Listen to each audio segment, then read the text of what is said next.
This video is brought to you by Ravenscraft Realty of Northeast Missouri. The ripper lives, cut her out of the ground. Had to use excavator to get it picked up. And we'll run the scraper.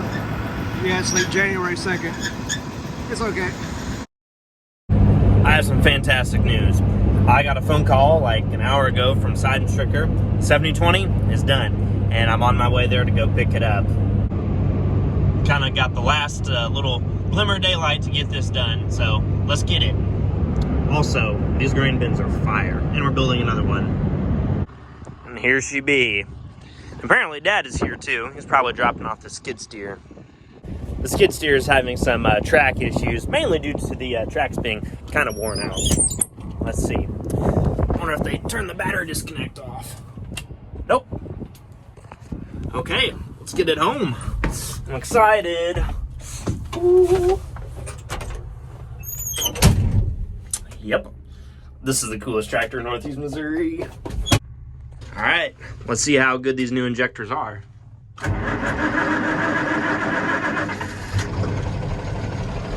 Doesn't smoke near as much as she used to. Let's stop and talk to Dad.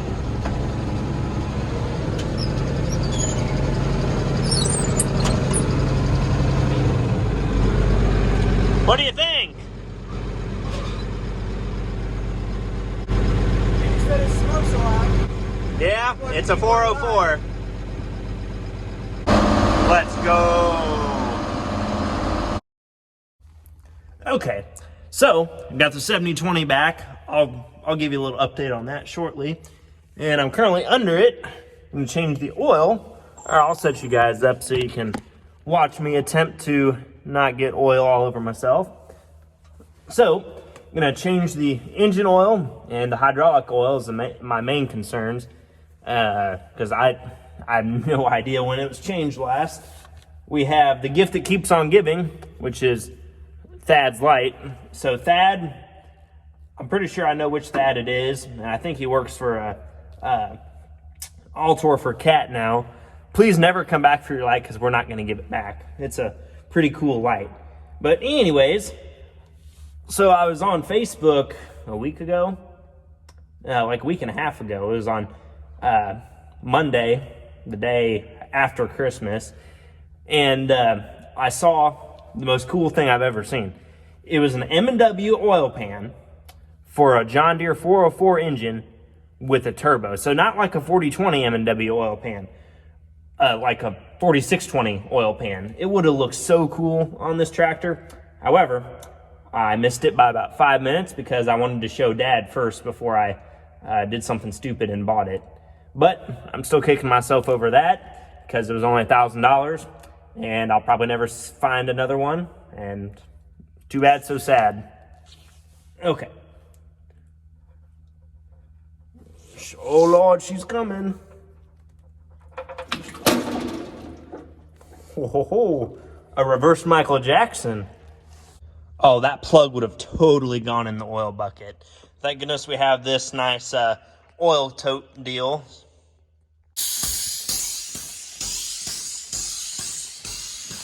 We're getting there. Interesting side quest for today. Right here along one of these sloughs here on the Missouri side of the bottom, South River bottom to be precise, we're here north of Hannibal.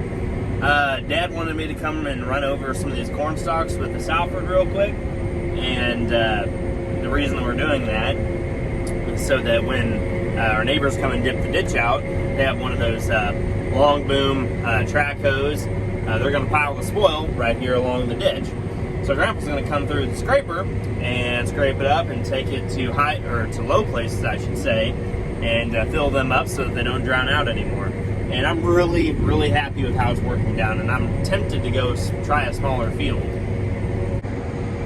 And the 9520 here is handling it very, very well, of course. It's the John Deere engine and runs really good. I got to thinking, while I'm here and in a cornfield, how about I just run a couple passes across it, just see if there's any noticeable yield difference on the beans that are going to be here next year. you may as well. I like to experiment a little bit with different tillage practices, varying depths, whatever. Even if it's just a pass or two across the field, you'll be able to notice it on the yield monitor. As I recall, in 2021, so 2 years ago, I had J-Dog. So I had J-Dog run over a corn stalks with the Kelly Diamond Harrow one time. And then, for whatever reason, we ran over it again at the opposite angle. It was still a 3-degree angle, but it was the opposite 3 degrees. So the field right next to that one, we only ran over once. And the beans that had been, the ground had been ran over twice, and doesn't take very much time or fuel to run the Diamond Harrow. They look noticeably better the whole year. They had better stand, better emergence. Did they yield any better? I'm not sure. We could probably go back and look, but it was worth observing the difference. Okay, my science project is through.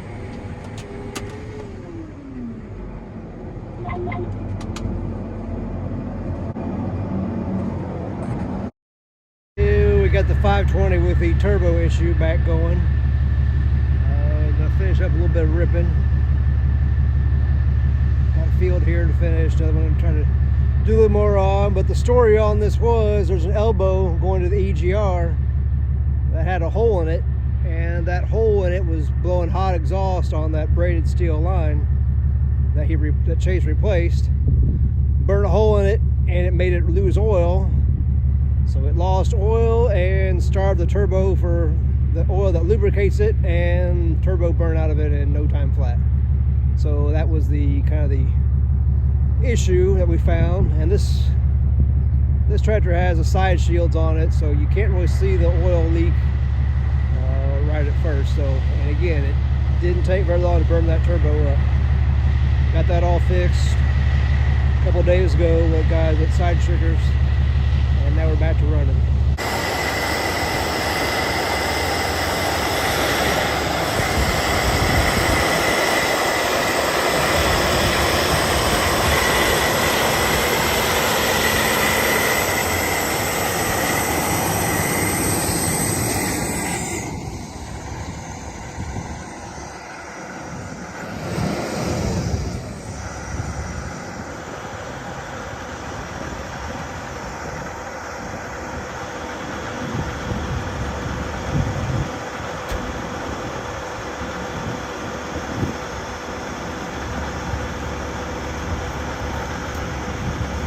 Something's wrong with it again. I really thought that today might be the day that we finish ripping in Illinois. No. Not today. So, you remember in the last video, or the last two videos, the 520 here was having problems with turbos and exhaust issues. Well, those gremlins are back, or maybe not solved in the first place, but I'll show you what's going on. So, I'll explain this whole saga from the beginning.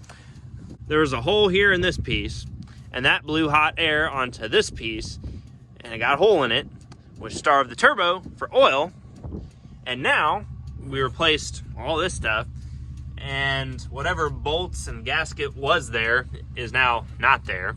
So we are done, and there's oil everywhere. Life is good. I've kind of been keeping to myself here in the shop for the past several days. So I had the 7020 in here, and the disc as well. I made some alterations to where the jack was positioned on the disc, and I also changed all the fluids on the 7020, so engine oil, hydraulic oil.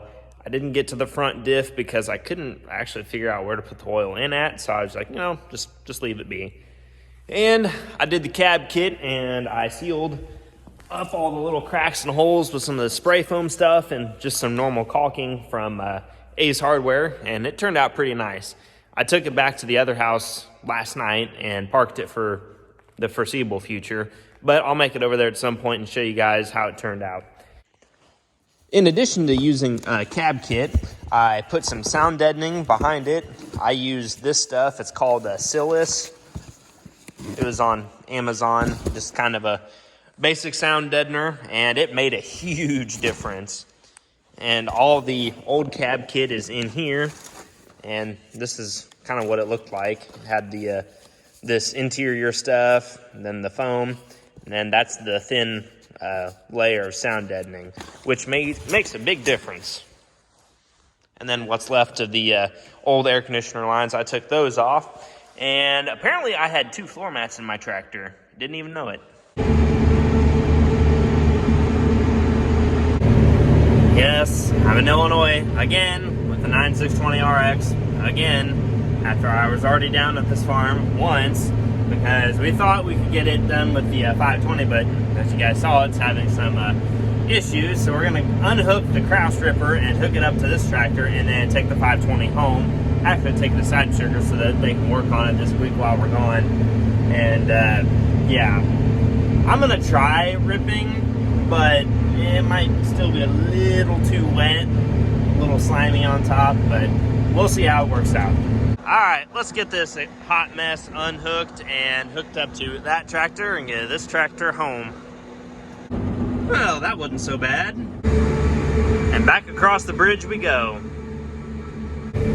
Thus far, the 520 is held together, so I hope and pray that it makes another 25 minutes. And there she be, the big river. And yes, I don't have my boots on because they're covered with tacky dirt.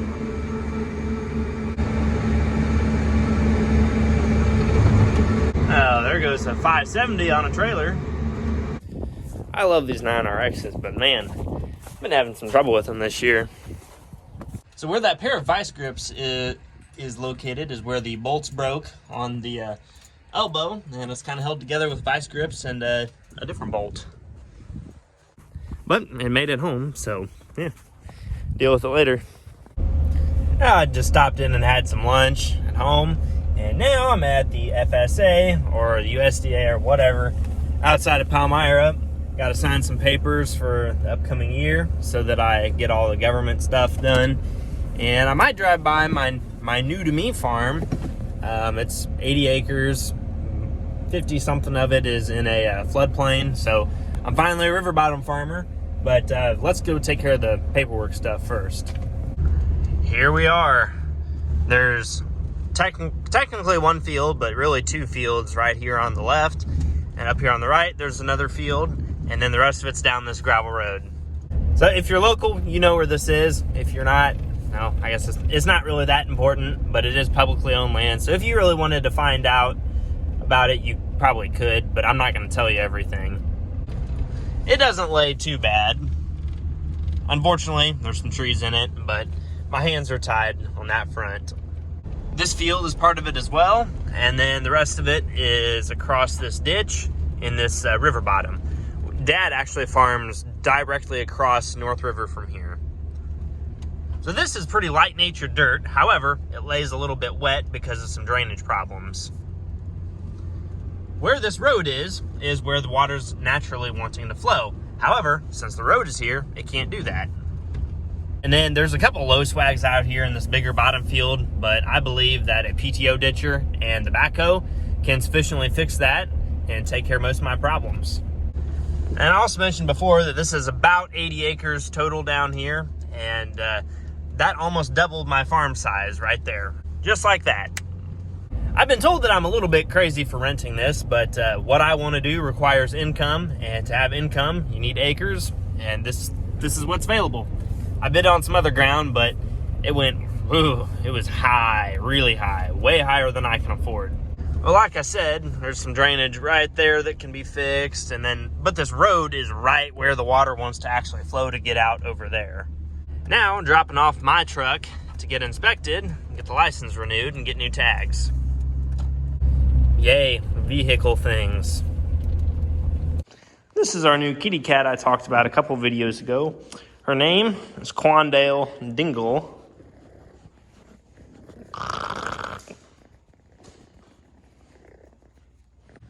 So I also did the cab kit on the 7020. I need to fix that spot right there by the ROPS, but other than that, I'm pretty satisfied with how it turned out. Got all the floor mat and everything cleaned up, and she's looking pretty nice. I even got the air conditioner mounted back in without doing away with the cab kit panel there. Got everything behind the seat. I also have a layer of sound deadening material behind it as well.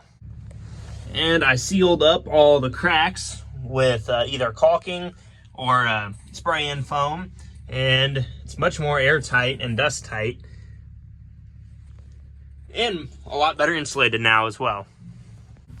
It's safe to say that the old girl is a lot better insulated and will be more comfortable to run now. The headliner was a little goofy. I had to cut it to fit in a couple places. Right there was one of them. And then, that makes me mad, very mad. But look at that view. 2023 is looking to be a pretty good year. Got a first-class lineup of equipment. We're gonna put some crops in. I do have 2 hydraulic cylinders to rebuild right here. This one leaks a lot worse than this other one over here. I'm also gonna pull the remotes off of the 4020 here and have them converted over to Pioneer and keep it from leaking and make it a little bit more useful, or more convenient to use, that is. As it is right now, I have to use adapters when going from the 7020 or the 4020 to any of these implements. Maybe I'll pull my planter with the 7020. I'd like to get these remotes redone, or at least converted over as well, but for the money, I can use adapters. I think that's going to be the end for this video. So thanks for watching along, and I'll catch you guys on the next one. Take care.